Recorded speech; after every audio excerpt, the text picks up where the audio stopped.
Hello and welcome to Rathod science academy. So ఇక్కడ నేను Hyderabad edition of Hindu తీసుకున్నాను అండ్ తెలుగులో దీన్ని చూద్దాం. సో ఫస్ట్ ఆర్టికల్ వచ్చేసి SIR in 22 states and UTs expected from April election commission. So ఈ ఆర్టికల్లో మీరు కీవర్డ్స్ చూసుకున్నట్లయితే ఫస్ట్ వచ్చేసి special entrance division and second వచ్చేసి ఎలక్షన్ కమిషన్. ఓకే, ఆల్రెడీ ఈ టాపిక్ని మనం ఎప్పటి నుంచో చదువుకుంటున్నాం కాబట్టి అసలు కొత్త టాపిక్ ఏం కాదు. సో కానీ ఈ టాపిక్ నుంచి మీకు క్వశ్చన్స్ ఎలా వస్తాయి ప్రిలిమ్స్ అంటే,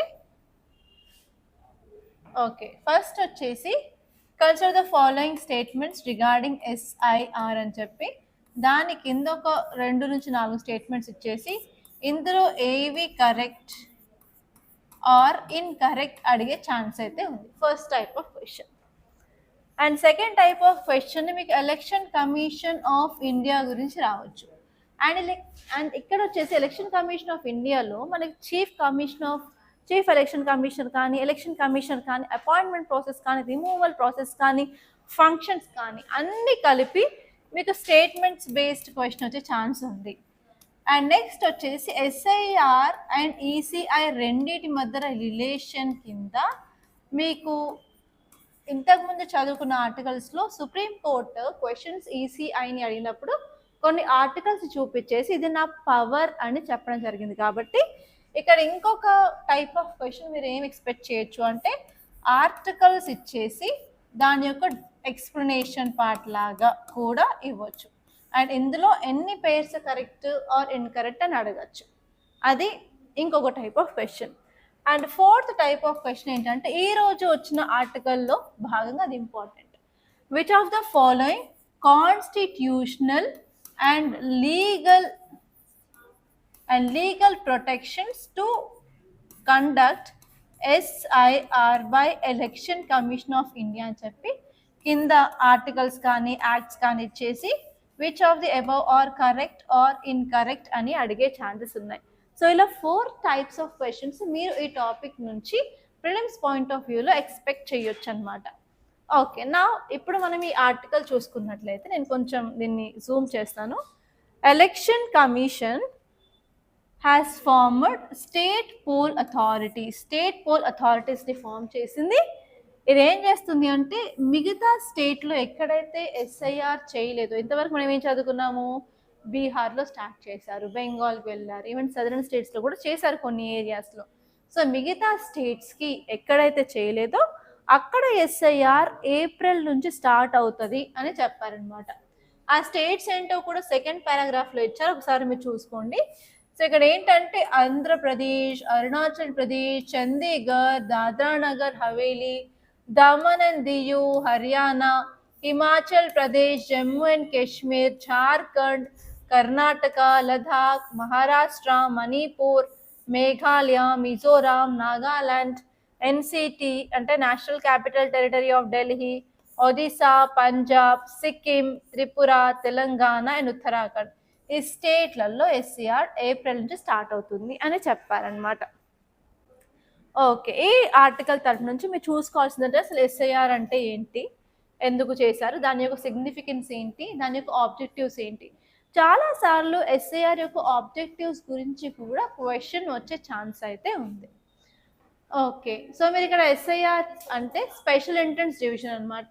ఇది ఎవరు కండక్ట్ చేస్తారు అంటే ఎలక్షన్ కమిషన్ ఆఫ్ ఇండియా అనేది కండక్ట్ చేస్తుంది. వీళ్ళు ఇందులో ఏం చేస్తారు అంటే ఎలక్టోరల్ రోల్స్ని అప్డేట్ చేసి వెరిఫై చేసి ఓన్లీ కరెక్ట్ ఉన్న ఓటర్ నేమ్స్ మాత్రమే ఆ లిస్ట్లో ఉంచడం జరుగుతుంది, మిగతా వాళ్ళని రిమూవ్ చేస్తారనమాట. సో దీని యొక్క సిగ్నిఫికెన్స్ ఏంటంటే మనం గోస్ట్ ఓటర్స్ని అంటే చనిపోయిన నేమ్స్ ఎవరైనా ఓటర్ లిస్ట్లో ఉంటే వాటిని రిమూవ్ చేస్తాము.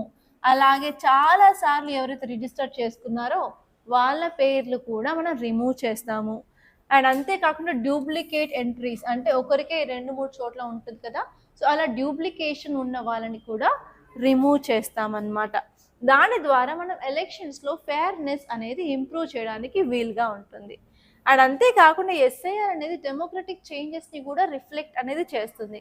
అది ఎలా అంటే లార్జ్ స్కేల్ మైగ్రేషన్ మన ఇండియాలో ఉంటుంది. సో ఫర్ ఎగ్జాంపుల్ వితిన్ స్టేట్లోనే మైగ్రేషన్ ఉంటుంది, ఒక డిస్ట్రిక్ట్ నుంచి ఇంకొక డిస్ట్రిక్ట్కి, మళ్ళీ ఇండియాలో ఒక స్టేట్ నుంచి ఇంకొక స్టేట్కి మైగ్రేషన్ జరుగుతూ ఉంటుంది.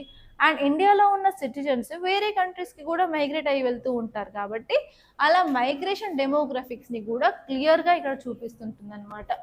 అండ్ అంతేకాకుండా మార్జినలైజ్డ్ పీపుల్ యూత్ని కూడా ఇంక్లూజన్లోకి ఇన్వాల్వ్ చేస్తుంది. Especially young voters, migrants, disabled ఓటర్స్ని ప్రాపర్గా రిజిస్టర్ అనేది చేస్తారు. అండ్ అంతేకాకుండా దీని ద్వారా ట్రాన్స్పరెన్సీ అండ్ ట్రస్ట్ని కూడా ఇంప్రూవ్ చేసే అవకాశాలు ఉన్నాయన్నమాట.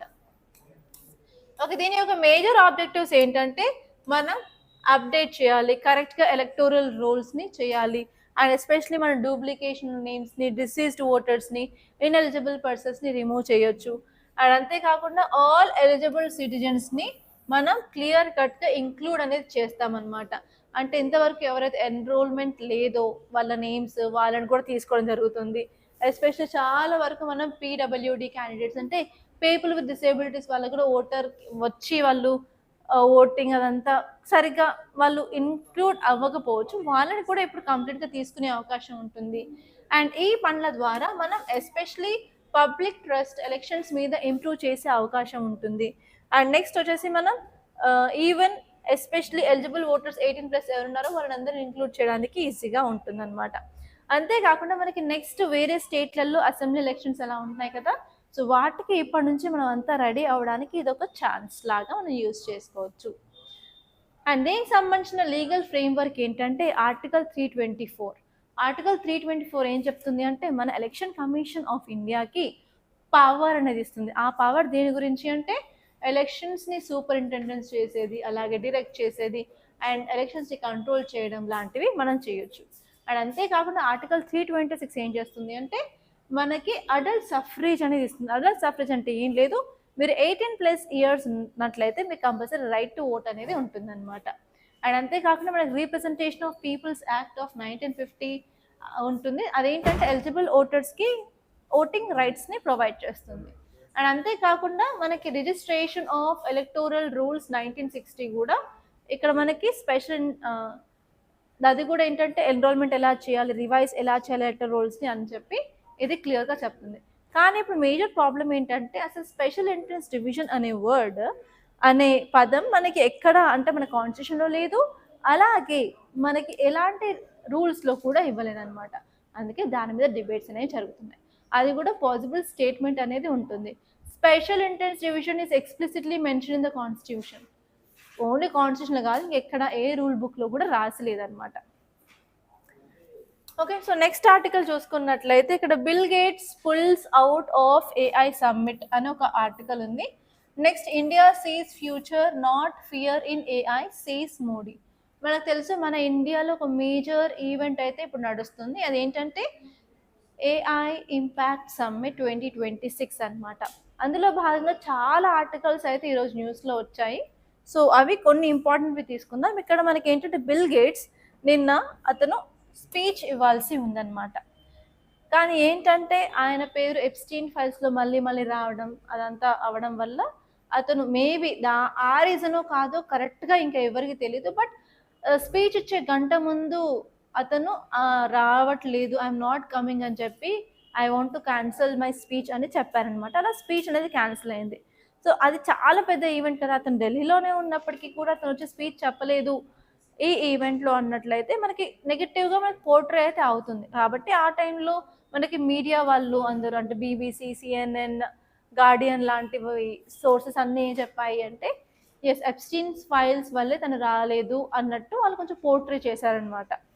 సో అదనమాట ఇక్కడ జరిగింది. యాక్చువల్లీ కీ నోట్ అడ్రస్ అనేది ప్లీనరీ సెషన్లో ఇవ్వాల్సింది, కానీ బిల్ గేట్స్ ఇవ్వలేదు. అదొకటి గుర్తుపెట్టుకోండి. అండ్ నెక్స్ట్ వచ్చేసి India sees future not fear. So మన ప్రైమ్ మినిస్టర్ ఆ ప్లీనరీ సెషన్లో సమ్మిట్లో ఒక స్పీచ్ అయితే చెప్పారు. ఆ స్పీచ్లో ఏంటంటే ఏఐ చాలా ఇంపార్టెంట్ ఇండియాకి, ఇండియా యొక్క ఫ్యూచర్ ఏఐ మీద ఉంటుంది, బట్ మనం ఏఐని చూసి భయపడవద్దు అని మన ప్రైమ్ మినిస్టర్ చెప్పారు. సో ఇలా ఇంపార్టెంట్ డెలిగేట్స్ ఎవరైనా స్టేట్మెంట్స్ చేస్తే దాని మీద మీకు ఎస్సే వచ్చే ఛాన్సెస్ ఉన్నాయి. అండ్ అలాగే మెయిన్స్ క్వశ్చన్ డైరెక్ట్గా వచ్చేసి మీరు ఏమనుకుంటున్నారో కమెంట్ అని చెప్పి కమెంట్ అనే కీవర్డ్ యూజ్ చేసి మీకు మెయిన్స్ క్వశ్చన్ అనేది వచ్చే ఛాన్సెస్ ఉన్నాయి. సో వాటిని క్లియర్గా మీరు చూసుకోవాల్సి ఉంటుంది. సో ఇప్పుడు ఈ ఆర్టికల్ని మనం క్లియర్గా చూసినట్లయితే మీకు యూపీఎస్సీ పాయింట్ ఆఫ్ వ్యూలో ఏఐ ఇండియా సమ్మిట్ గురించి క్వశ్చన్ రావచ్చు. ఓకే, ప్రిలిమ్స్లో చాలా సార్లు యూపీఎస్సీ అనే క్వశ్చన్ ఏంటంటే AI impact summit is in news consider the following statements అంటారు. సో ఫస్ట్ వచ్చి ఈ సమ్మిట్ ఎక్కడ జరిగింది, ఇది చాలా ఇంపార్టెంట్ ఎందుకంటే ఇది global south for the first time జరుగుతుంది అండ్ ఇంతకుముందు డెవలప్డ్ కంట్రీస్లో జరిగింది. అండ్ ఇక్కడ మీకు ఫస్ట్ స్టేట్మెంట్ వచ్చేసి it held in Korea, it held in UAE, అట్లా డిఫరెంట్ కంట్రీస్ని మార్చే ఛాన్స్ ఉంది. సో మీరు గుర్తుపెట్టుకోవాల్సింది ఏంటంటే ఈ సమ్మిట్ ఇండియాలో న్యూఢిల్లీలో, అది కూడా భారత్ మండపంలో జరుగుతుంది. అండ్ ఇది వచ్చేసి 5 days ఆఫ్ ఈవెంట్ అనమాట. అండ్ నెక్స్ట్ మీకు థీమ్ గురించి అడిగే ఛాన్స్ ఉంది. ఈ ఇయర్ థీమ్ వచ్చేసి 3Ps అనమాట, పీపుల్, ప్లానెట్, ప్రోగ్రెస్. ఆ థీమ్స్ ఎప్పుడు తప్పు ఇచ్చే అవకాశం అయితే యూపీఎస్సీలో ఉంది. అండ్ నెక్స్ట్ వాళ్ళు ఆబ్జెక్టివ్స్ కూడా అడగచ్చు, ఇందులో ఏం జరుగుతుంది ఫేమస్ థింగ్ అని చెప్పి. అండ్ ఇంకొక క్వశ్చన్ ఏం అడగచ్చు అంటే నెక్స్ట్ టైం ఈ ఏఐ సమ్మిట్ ఎక్కడ జరగబోతుంది అని కూడా ఇలా స్టేట్మెంట్స్ ఇచ్చేసి ఎన్ని కరెక్ట్, ఏవి కరెక్ట్ అని కూడా అడిగే ఛాన్సెస్ ఉన్నాయి. సో కొంచెం కేర్ఫుల్గా ఉండండి. ఎందుకంటే ఈరోజు న్యూస్ పేపర్లో ఒక ఆర్టికల్లో 2027లో ఏఐ సమ్మిట్ ఎక్కడ జరగబోతుందో కూడా ఒక హైలైట్ ఆర్టికల్ ఇచ్చారు, అది నేను చూపిస్తాను. సో దట్ మీకు ఒక ఐడియా వస్తుంది అనమాట. ఓకే, సో ఇప్పుడు మీరు కంటెక్స్ట్ చూసుకున్నట్లయితే మన ప్రైమ్ మినిస్టర్ సమ్మిట్ని అడ్రస్ చేస్తున్నారు. చేసేటప్పుడు ఏం చేశారు అంటే ఈ ప్లీనరీ సెషన్లో ఒక స్టేట్మెంట్ అయితే ఇచ్చారు. ఆ స్టేట్మెంట్ ఏంటంటే India sees future not a fear అని చెప్పి. అంటే అతను దేని మీద ఎక్కువ ఫోకస్ చేయాల్సి వచ్చింది అంటే ఇండియా ఏఐని ఒక పాత్ వే, ఒక ఫ్యూచర్ కింద ప్రోగ్రెస్ చేస్తుంది, అలానే చూస్తుంది, కానీ ఇది ఒక ఫియర్ అని భయపడటం లేదు అని అన్నారు. సో దీని వెనకాల మేజర్ రీజన్స్ ఏంటంటే ఫస్ట్ వచ్చేసి ఇండియా ఏఐలో లీడర్ అవ్వాలి అని అనుకుంటుంది అనమాట, ఎస్పెషల్లీ గ్లోబల్ సౌత్కి లీడర్ కదా. సో అలా ఏఐలో కూడా లీడర్ అవ్వాలని చెప్పి ఏఐ రిలేటెడ్ ఈకో సిస్టమ్ని కాంప్రహెన్సివ్గా ఇండియా డెవలప్ చేస్తుంది అని చెప్పారు. అండ్ అంతేకాకుండా ఇండియాలో కూడా ఎమర్జింగ్ టెక్నాలజీస్ మీద ఫోకస్ చేస్తున్నాము, దానికి సంబంధించి క్వాంటమ్ కంప్యూటింగ్, సెమీ కండక్టర్స్ మీద చాలా ఇన్వెస్ట్మెంట్స్ అనేవి చేస్తున్నారు అని చెప్పింది. అండ్ నెక్స్ట్ వచ్చేసి మన గవర్నమెంట్ ఎలాంటి డెవలప్మెంట్ అయినా సరే ఏఐలో తీసుకొస్తే దీన్ని హ్యూమన్ సెంట్రిక్ ఫోకస్గా, మెషిన్ సెంట్రిక్ మోడల్స్ని తీసుకురావడం జరుగుతుంది. దానివల్ల particularly democratisation of global south అనేది ప్రమోట్ చేస్తున్నాము. తద్వారా ఈ ఏఐ నుంచి ఎంపవర్మెంట్ అండ్ ఇంక్లూజన్ని ఫోకస్ చేస్తున్నాము అని చెప్పారు. అండ్ నెక్స్ట్ వచ్చేసి మనం ఏఐని యూజ్ చేసినప్పుడు ఆల్వేస్ ఎథికల్ ఇష్యూస్ అనేవి వస్తాయి. సో ఎథికల్ ఇష్యూస్ని కన్సిడర్ చేస్తూనే మేము ఏఐని ఇన్కార్పొరేట్ చేసుకుంటున్నాము. దానికి ఎగ్జాంపుల్గా మానవ్ ఫ్రేమ్వర్క్ అనేది మేము తీసుకొచ్చాము, దాంట్లో మోరల్, అకౌంటబుల్ అండ్ లెజిటిమేట్ ఏఐని యూజ్ చేస్తాము అని చెప్పడం జరిగింది. అండ్ నెక్స్ట్ వచ్చేసి మేము చేసే పాలసీస్ చాలా క్లియర్గా ఉంటాయి related to AI and manufacturing. దాని ద్వారా మనకి డైనమిక్ ఎన్వైర్న్మెంట్, ఇన్నోవేటివ్ ఎన్వైర్న్మెంట్ అనేది క్రియేట్ అవుతుంది. దానివల్ల స్టార్టప్స్ అనేవి గ్రో అవుతాయి. స్టార్టప్స్ గ్రో అవ్వడం వల్ల మనం ఎంప్లాయ్మెంట్ ఆపర్చునిటీస్ అనేది క్రియేట్ చేయవచ్చు అని చెప్పడం జరిగింది. అండ్ అంతేకాకుండా ఏఐని ఇన్కార్పొరేట్ చేస్తున్నప్పుడు కల్చరల్ అండ్ లింగ్విస్టిక్ ఇంక్లూజివిటీ మీద కూడా ఫోకస్ చేస్తాము. దాంట్లో భాగంగా భాషిని అనే ఇనిషియేటివ్ ద్వారా మనం టెక్నాలజీని యాక్సెసిబుల్గా అండ్ రీజనల్ డివైడ్ని తగ్గించే విధంగా ట్రై చేస్తున్నాము అని చెప్పడం జరిగింది. ఇవన్నమాట రీజన్స్. మీరు టీజీపీఎస్సీలో గ్రూప్ 1 రాయాలనుకున్నట్లయితే ఫర్ షూర్ మీకు ఏఐ మీద అయితే క్వశ్చన్ వచ్చే ఛాన్స్ ఉంది, ఎందుకంటే సైన్స్ అండ్ టెక్నాలజీ నుంచి మీకు ఎస్సే వస్తుంది కాబట్టి. ఓకే, ఈ ఏరియాలో మీరు చాలా ఫోకస్ చేయాలి. అండ్ నెక్స్ట్ ఆర్టికల్ చూసుకున్నట్లయితే జస్ట్ ఫర్ వాల్యూ ఎడిషన్ నేను ఈ ఆర్టికల్ని ఇంక్లూడ్ చేయాల్సి వచ్చింది. ఇదేంటంటే Karnataka plans campaign to boost reading habit in చిల్డ్రన్లో రీడింగ్ హ్యాబిట్ని పెంచడానికి కర్ణాటక అనేది ఒక క్యాంపెయిన్ తీసుకొచ్చింది. సో రీసెంట్గా మనం చాలా ఆర్టికల్స్ చూసామని ఈవెన్ బడ్జెట్లో కూడా చదివాము. ఏంటంటే స్క్రీన్ టైం ఇంక్రీజ్ అవ్వడం వల్ల చిల్డ్రన్ మీద చాలా నెగటివ్ ఇంపాక్ట్ ఉంటుంది, వాటిని తగ్గించాలి, డిజిటల్ డీటాక్సిఫికేషన్ చెయ్యాలి అని చెప్పి చాలా ఆర్టికల్స్ అయితే చదువుకున్నాం కదా. సో అక్కడ ఏంటంటే మన గవర్నమెంట్ కొన్ని ఇనిషియేటివ్స్ తీసుకురావాలనుకుంటుంది, కానీ ఇప్పుడు కర్ణాటక గవర్నమెంట్ ఒక క్యాంపెయిన్ తీసుకొచ్చింది. అదేంటంటే మొబైల్ బిడి పుస్తక హిడి అని. అదేంటంటే పుట్ యువర్ మొబైల్స్ డౌన్, మొబైల్స్ని పక్కన పడేసి బుక్కులు పట్టుకోండి అని ఒక క్యాంపెయిన్ అయితే చేసిందనమాట. ఈ క్యాంపెయిన్ని women and child welfare, library, health and police departments కలిసి డెవలప్ చేశారనమాట.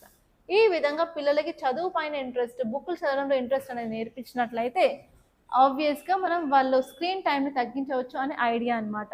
సో ఈ టాపిక్ని మీరు ఏమైనా ఆన్సర్స్ రాస్తున్నప్పుడు డిజిటల్ డిటాక్సిఫికేషన్ అక్కడ యూజ్ చేయొచ్చు. అండ్ ఈవెన్ దాంతో పాటు మీరు ఏమైనా ఎస్సే రాస్తున్నప్పుడు కూడా ఇంట్రొడక్షన్లో ఇది యూజ్ చేసుకోవచ్చు అనమాట. ఓకే, నెక్స్ట్ టాపిక్ వచ్చేసి మీరు ఒక ఇమేజ్ చూడొచ్చు. ఈ ఇమేజ్ ఏంటంటే విశాఖపట్నంలో ఇప్పుడు నేవల్ ఎక్సర్సైజ్ అనేది జరుగుతుంది. ఆ నేవల్ ఎక్సర్సైజ్లో భాగంగా ఇక్కడ MiG అంటే MiG-29K ఎయిర్క్రాఫ్ట్స్ అక్కడ షో చేశారు. ఆ షోలో తీసిన పిక్ అనమాట. సో మీకు ఇక్కడ ఎలాంటి క్వశ్చన్ వస్తుంది అంటే consider the following statements regarding Milan exercise అని అడగచ్చు, లేకపోతే consider the following statements regarding MiG-29K అని అడగచ్చు. ఆర్ఎల్స్ మీకు పేర్ బేస్డ్ క్వశ్చన్ అంటే ఒక సైడ్ ఎక్విప్మెంట్స్ ఇచ్చేసి ఇంకో సైడ్ అది ఏంటి ఫీచర్స్ కానీ ఏ కంట్రీ నుంచి తీసుకున్నామని కూడా మీకు క్వశ్చన్ అడిగే ఛాన్స్ ఉంది. సో అన్ని ఏరియాస్లో మీరు కొంచెం ఫిట్గా అండ్ డెవలప్డ్గా అండ్ మెచ్యూర్డ్గా ఆలోచించాల్సి ఉంటుంది. ఓకే, సో దీని గురించి చూసుకున్నట్లయితే ఇండియన్ నేవీ ఒక డెడికేటెడ్ మిలాన్ విలేజ్ని ఎస్టాబ్లిష్ చేసేది ఎక్కడ ఉంటుందంటే విశాఖపట్నంలో ఉంటుంది. అండ్ ఈ ఏరియాని దేనికోసం యూజ్ చేస్తారు అంటే కల్చర్ అండ్ సోషల్ ఎక్స్చేంజెస్ కోసం యూజ్ చేస్తారు. అండ్ ఇప్పుడు జరిగే ఎక్సర్సైజ్ 2026 ఏంటంటే 13th edition of melon exercise అనమాట.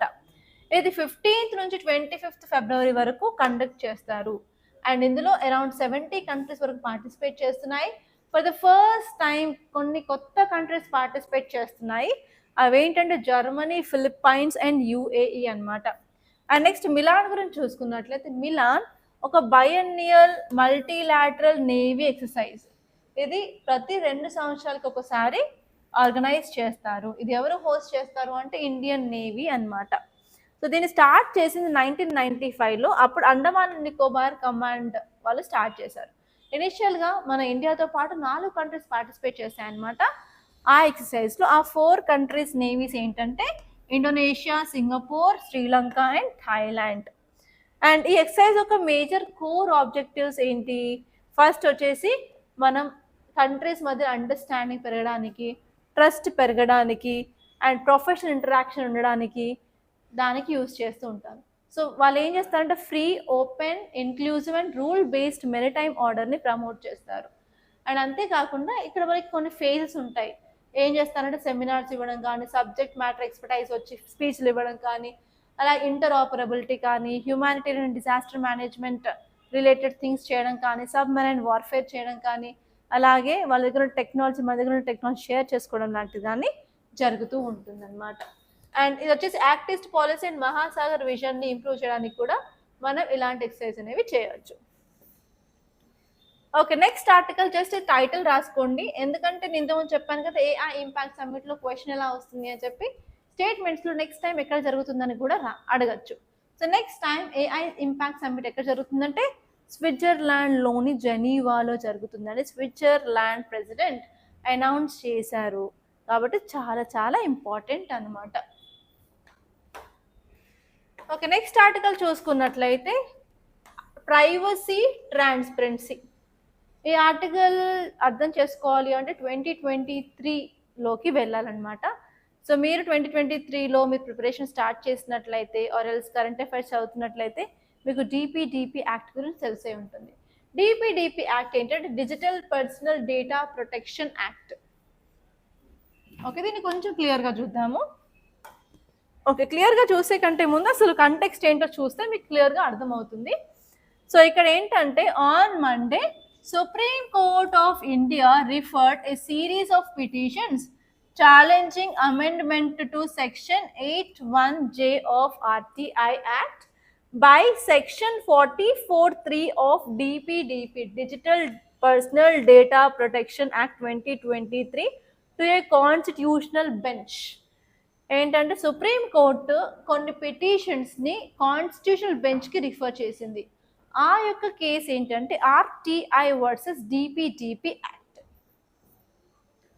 ఇక్కడ RTI right to information act of 2005 ఉందండి versus digital personal data protection act 2023. Okay, ఈ యాక్ట్లో వాళ్ళు మాట్లాడేది ఏంటంటే సెక్షన్ 8(1) సబ్ క్లాస్ జే. ఇక్కడ వచ్చేసి section 44 sub class 3. Okay, so మీరు ఇది అర్థం కావాలి అంటే మీరు బేసిక్స్ ఆఫ్ ఆర్టీఐ యాక్ట్ తెలుసుకోవాలి. సో ఆర్టీఐ యాక్ట్ ఎందుకు తీసుకొచ్చారు 2005లో అంటే మనం ట్రాన్స్పరెన్సీని అలాగే అకౌంటబిలిటీని ఇంక్రీజ్ చేయడానికి తీసుకొచ్చారు. ఈ ఆర్టీఐ యాక్ట్ ద్వారా పీపుల్ ఎంపవర్ అయ్యారు. అంటే పీపుల్కి ఏదైనా ఇన్ఫర్మేషన్ కావాలి అంటే జస్ట్ 10 రూపాయలు కట్టి ఆన్లైన్లో వాళ్ళు ఫైల్ చేసినట్లయితే వాళ్ళకి కావాల్సిన ఇన్ఫర్మేషన్ అనేది వస్తుంది. కానీ కొన్ని ఎక్సెప్షన్స్ ఉంటాయి. ఓకే, ఈ సెక్షన్ 8(1) సబ్ క్లాస్ జే ఏం చెప్తుందంటే పీపుల్ ఏదైనా ఇన్ఫర్మేషన్ అడిగినట్లయితే ఈ ఇన్ఫర్మేషన్ ఏంటంటే personal information of an officer. For example, ఒక ఆఫీసర్ ఉన్నాడు, ఆయన ఎంత కరప్షన్ చేశాడు, ఆయనకి ఎంత ప్రాపర్టీ అసెట్స్ ఉన్నాయి, ఆయన మీద ఎన్ని క్రిమినల్ కేసెస్ ఉన్నాయి, ఎన్ని సివిల్ కేసెస్ ఉన్నాయి, 2025లో ఆయన ఆదాయం ఎంత. సో అలా ఏదైనా పర్సనల్ ఇన్ఫర్మేషన్ కావాలి అంటే ఈ సెక్షన్ ఏం చెప్తుంది అంటే ఆ information public important, larger public interest ఉన్నట్లయితే ఈ సెక్షన్ ప్రకారం ఆ ఇన్ఫర్మేషన్ అనేది ఇవ్వబడుతుంది అని ఆర్టీఐ చెప్పింది. కానీ ఇక్కడ ఏమైంది, డిపిడిపి యాక్ట్లో సెక్షన్ 44(3) ఏంటంటే పబ్లిక్ ఇంట్రెస్ట్ లేదు, ఏమీ లేదు, ఏ పర్సనల్ ఇన్ఫర్మేషన్ అయినా కూడా మేము ఇవ్వదలుచుకోవట్లేదు అని చెప్పిందనమాట. సో దాని తర్వాత ఏమైంది, ఈ డిపిడిపి యాక్ట్ అమల్లోకి వచ్చిన తర్వాత ఈ సెక్షన్ 8 ప్రకారం ఇవ్వాల్సిన ఇన్ఫర్మేషన్ని కూడా ఇవ్వడం మానేశారు, డినే చేశారనమాట. సో అందుకే చాలా పిటిషన్స్ సుప్రీంకోర్టులో ఫైల్ అయ్యాయి. ఈ రెండు కాంట్రవర్సీగా ఉన్నాయి. ఫైనల్గా ఏదో ఒకటి చెప్పండి, ఇది ఈ సెక్షన్ అనేది కాన్స్టిట్యూషనల్ నాన్ కాన్స్టిట్యూషనలా, ఇది రెండు కంపాటబులా కాదా అని చెప్పి పిటిషన్స్ అయితే ఫైల్ చేశారు. సో అందుకే ఇప్పుడు ఇది న్యూస్లో ఉందన్నమాట. సో ఈ కేసుని సుప్రీంకోర్టు బెంచ్కి రిఫర్ చేసింది. అండ్ మనకి రిజల్ట్ వచ్చిన తర్వాత అంటే జడ్జ్మెంట్ వచ్చిన తర్వాత మనకి ఆర్టికల్స్ క్లియర్గా కనిపిస్తాయి. సో అప్పుడు మనం క్లియర్గా ఇన్ డీటెయిల్గా చూద్దాం. యాజ్ ఆఫ్ నౌ మీరు గుర్తుపెట్టుకోవాల్సింది ఏంటంటే ఆర్టీఐ యాక్ట్ డిపిడిపి కాంట్రవర్సీగా ఉన్నాయి. అవేంటంటే giving of information, A information, personal information, okay, based on larger public interest. So ఇదండి ఈ కేసు, అంతకు మించి ఇంకేం లేదు. సో మీకు ఈ కేసు మొత్తం డీటెయిల్గా ఎక్స్ప్లెయిన్ చేస్తాను ఇన్ కేస్ అది వచ్చిన తర్వాత జడ్జ్మెంట్. సో నెక్స్ట్ ఆర్టికల్ చూసుకున్నట్లయితే ఫ్లైట్ ఓవర్ రీచ్. సో ఈ ఆర్టికల్ ఎందుకు న్యూస్లో ఉంది, నేనేం చదువుకున్నాము, DGCA, Directorate General of Civil Aviation, which is authority controlling civil aviation in our country కదా. సో పీపుల్ యొక్క బిహేవియర్ కొన్నిసార్లు బాగుండట్లేదు, వాటిని కంట్రోల్ చేయాలని చెప్పి మనం బ్యాన్ రూల్స్ తీసుకొచ్చాము. ఇంతకుముందు అయితే కమిటీకి రిఫర్ చేసి కమిటీ ఇచ్చిన తర్వాత మనం ఇంపోజ్ చేసేది, కానీ డైరెక్ట్గా ఇప్పుడు ఎవరైనా సరే డిస్ట్రప్టివ్ బిహేవియర్ ఉన్నట్లయితే వాళ్ళని అక్కడికక్కడ బ్యాన్ చేస్తామని చెప్పారు కదా. సో వాటికి రీజన్స్ కూడా చెప్పారు. ఏం చెప్పారు, స్మోకింగ్ చేస్తే, consumption of alcohol in domestic flights అయితే, ఎమర్జెన్సీ ఎగ్జిట్స్ని ఓపెన్ చేయడం కానివ్వండి, లైఫ్ సేవింగ్ ఎక్విప్మెంట్ని ఏ సిగ్నల్ లేకుండా ఎలాంటి అనౌన్స్మెంట్ లేకుండా యూజ్ చేయడం కానీ, అలాగే వెళ్ళిన తర్వాత అంటే కొంతమంది ప్రొటెస్ట్ చేయడం, చాంటింగ్ చేస్తుంటారు ఓం నమః శివాయ అలా అని చెప్పి గట్టిగా. సో అలాంటి స్లోగనింగ్ కానివ్వండి, చాంటింగ్ కానివ్వండి, ప్రొటెస్ట్లు చేయడం కానివ్వండి, తాగి మత్తు పదార్థాల ఇన్ఫ్లుయెన్స్లో ఉండి వేరే వాళ్ళతో రూడ్గా బిహేవ్ చేయడం కానివ్వండి, అక్కడ ఉన్న సీట్స్ అక్కడ ఉన్న ఎక్విప్మెంట్స్ని డ్యామేజ్ చేయడం కానివ్వండి, అలాంటివి చేస్తే డిస్ట్రప్టివ్ బిహేవియర్ కింద 30 days ఆఫ్ బ్యాన్ చేస్తామని చెప్పాయి కదా. సో అందుకే న్యూస్లో ఉంది. సో కానీ నేను ఇక్కడ ఏంటంటే నో ఫ్లై లిస్ట్లో నిన్న యాడ్ చేయట్లేదు అని చెప్పారు కదా. అసలు నో ఫ్లై లిస్ట్ మీద కూడా క్వశ్చన్ వచ్చే ఛాన్స్ ఉందని ఈరోజు ఈ టాపిక్ని నేను తీసుకున్నాను. నో ఫ్లై లిస్ట్ అంటే ఏంటంటే లిస్ట్ ఆఫ్ ప్యాసింజర్ ఎవరైతే ఫ్లైని బ్యాన్ చేశారో వాళ్ళ నేమ్స్ అనేవి ఇక్కడ ఉంటాయి. సో వాళ్ళకి ఫ్లై బ్యాన్ ఎప్పటి నుంచి ఉంటుందంటే 3 months నుంచి 2 years వరకు, అంతకు మించి కూడా ఉండొచ్చు అనమాట. సో ఎలాంటి బిహేవియర్ ఉన్న పీపుల్ని నో ఫ్లై లిస్ట్లో పెడతారు అంటే 3 levels ఉంటాయి. ఫస్ట్ లెవెల్ వచ్చేసి అన్రూలీ బిహేవియర్, అంటే ఏమైనా సరే గెస్చర్స్ చేయడం కానీ వర్బల్ హెరాస్మెంట్స్ చేస్తే 3 months వరకు బ్యాన్ ఉంటుంది. అండ్ లెవెల్ 2 అంటే ఫిజికల్లీ అబ్యూస్ బిహేవియర్ చేసినట్లయితే 6 నెలల వరకు బ్యాన్ ఉంటుంది. అండ్ లెవెల్ 3 వచ్చేసి ఇంకా సీరియస్ అనమాట, లైఫ్ థ్రెటనింగ్ బిహేవియర్, ఫోర్స్ఫుల్గా కాక్పిట్లోకి వెళ్ళడం కానివ్వండి, అక్కడ అసాల్ట్ చేయడం, అక్కడ టాయిలెట్స్ని కొట్టడం తిట్టడం కానివ్వండి, పక్కన ప్యాసింజర్స్ కొట్టడం తిట్టడం కానివ్వండి, లేకపోతే ఎయిర్ హోస్టెస్ మీద అటాక్ చేయడం, అలాంటివి చేసినట్టయితే మినిమం బ్యాన్ ఆఫ్ 2 years అనేది ఉంటుంది. దానికి ఇంకా అప్పర్ లిమిట్ కూడా ఉండదన్నమాట. ఓకే, సో ఇవన్నీ మీరు చూసుకోవాలి. అండ్ నెక్స్ట్ ఇక్కడ ఇంకొక ఆర్టికల్ ఉంది. ఈ ఆర్టికల్ ఏంటంటే వెరీ గుడ్ ఇమేజ్ ఆఫ్ నీలగిరి థార్ అనమాట. దీన్నే నీలగిరి ఐబెక్స్ అని కూడా అంటారు. నార్మల్గా ఎన్వైర్న్మెంట్ అండ్ ఈకాలజీ క్వశ్చన్స్ చూసుకున్నట్లయితే ఇంతకుముందు వచ్చిన క్వశ్చన్స్ ఎస్పెషలీ యానిమల్ స్పీసీస్ గురించి రిపీటెడ్గా క్వశ్చన్స్ అయితే వస్తున్నాయి. సో మీరు వాటిని చూసుకోవాలన్నమాట. సో ఇక్కడ నీలగిరి థార్ గురించి చూసుకున్నట్లయితే నీలగిరి థార్ని నీలగిరి ఐబెక్స్ అని కూడా అంటారు. దీని ఎండేంజర్డ్ లిస్ట్లో IUCN పెట్టబడింది అనమాట. అండ్ దీనికి protection Schedule 1 of wild life protection act కింద వస్తుంది. అండ్ నెక్స్ట్ వచ్చేసి అడల్ట్స్కి సాడిల్స్ అనే బ్యాగ్స్ అనేవి ఉంటాయి, అందుకే వీటిని సాడల్ బ్యాగ్స్ అని కూడా అంటారు. అండ్ ఈ అనిమల్ వచ్చేసి state animal of Tamil Nadu. And ఇది నార్మల్గా మనకి ఓపెన్ మౌంటైన్ గ్రాస్ ల్యాండ్స్లో కనిపిస్తూ ఉంటుంది. అండ్ ఇది ఎండమిక్ టు నీలగిరి హిల్స్ అనమాట, ఎస్పెషల్ తమిళనాడు అండ్ కేరళ రీజన్లో మనం చూస్తాం. అండ్ థ్రెడ్స్ మీద కూడా చాలాసార్లు UPSC అయితే ప్రిలిమ్స్ క్వశ్చన్స్ అడిగాయి. సో ఈ యానిమల్కి ఉన్న థ్రెడ్స్ ఏంటంటే హ్యాబిటాట్ అనేది లాస్ అవుతా వస్తూ ఉంది, అండ్ పోచింగ్ ఇల్లీగల్ కిల్లింగ్ అయితే జరుగుతుంది. అండ్ ఈ పాపులేషన్స్ అనేవి చాలా తక్కువ స్మాల్ ఐసోలేటెడ్గా ఉండడం వల్ల లోకల్గా కూడా ఎక్స్టెన్షన్ అవుతూ ఉన్నాయి. అండ్ నెక్స్ట్ వచ్చేసి క్లైమేట్ చేంజ్ వల్ల కూడా ప్రాబ్లమ్స్ అనేది ఫేస్ చేస్తున్నాం అనమాట. సో ఇక్కడ మీరు క్వశ్చన్స్ చూసినట్లయితే ప్రాక్టీస్ క్వశ్చన్స్ ఫస్ట్ వచ్చేసి with reference to Nilgiri tahr consider the following statements. First వచ్చేసి it is endemic to western ఘాట్స్లో ఉంటుంది. సెకండ్ వచ్చేసి it is listed as critically endangered in IUCN red list. And third వచ్చేసి it is a state animal of Tamil Nadu. So ఇది చాలా చాలా simple question, అన్ని points నేను పైన చెప్పాను కదా. దీనికి ఆన్సర్ ఏంటో కింద కమెంట్లో చెప్పండి, మర్చిపోవద్దు. అండ్ నెక్స్ట్ వచ్చేసి with reference to AI impact summit consider the following statements. First వచ్చేసి it is an initiative of united nations. Next వచ్చేసి it focuses on ethical and developmental implications of artificial intelligence.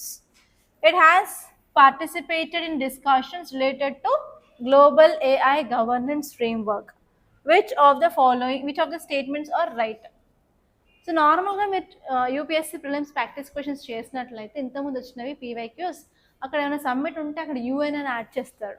So అక్కడ UN అని ఉంటే ఒకసారి cross check చేసుకోండి. It is a false statement normally. So ఇది United nations అయితే కాదు, మనమే చేస్తున్నాం కదా, ఇది యునైటెడ్ నేషన్ బ్యాక్ అయితే కాదు ఫర్ షూర్. సో అలా మీరు కొన్ని స్టేట్మెంట్స్ని ఎలిమినేట్ చేసినట్లయితే కరెక్ట్ ఆన్సర్ దగ్గరికి వెళ్తారనమాట. సో ఇవే అండి ఈరోజు ఇంపార్టెంట్ టాపిక్స్ మన కరెంట్ అఫైర్స్లో. And by this I'm concluding. And మీరు కనుక మీ ప్రిపరేషన్ స్టార్ట్ చేసుకోవాలి UPSC అని అనుకున్నట్లయితే మన దగ్గర GS prelims come mains foundation batch కొత్తది స్టార్ట్ అవుతుంది. That is from February 25th అండి. So try to join this course. And మీకు కోర్స్ ఫీచర్స్ కోసం కానివ్వండి, లైక్ ఇంకా ఏమైనా డౌట్స్ ఉన్నట్లయితే మన ఛానల్ని కింద డిస్క్రిప్షన్లో మీకు నెంబర్ అనేది ఉంటుంది. So call us on this number and the number is 8074765513. And మీరు డెమో క్లాసెస్ చూడాలి అనుకున్నా కూడా మన వెబ్సైట్ లింక్స్ అనేవి డిస్క్రిప్షన్లో ఉంటాయి, జస్ట్ క్లిక్ చేయండి. So that you will be getting the app or website. అక్కడ మీకు డెమో క్లాసెస్ ఉంటాయి, మీరు చూడొచ్చండి. And I wish you all the best. Thank you so much.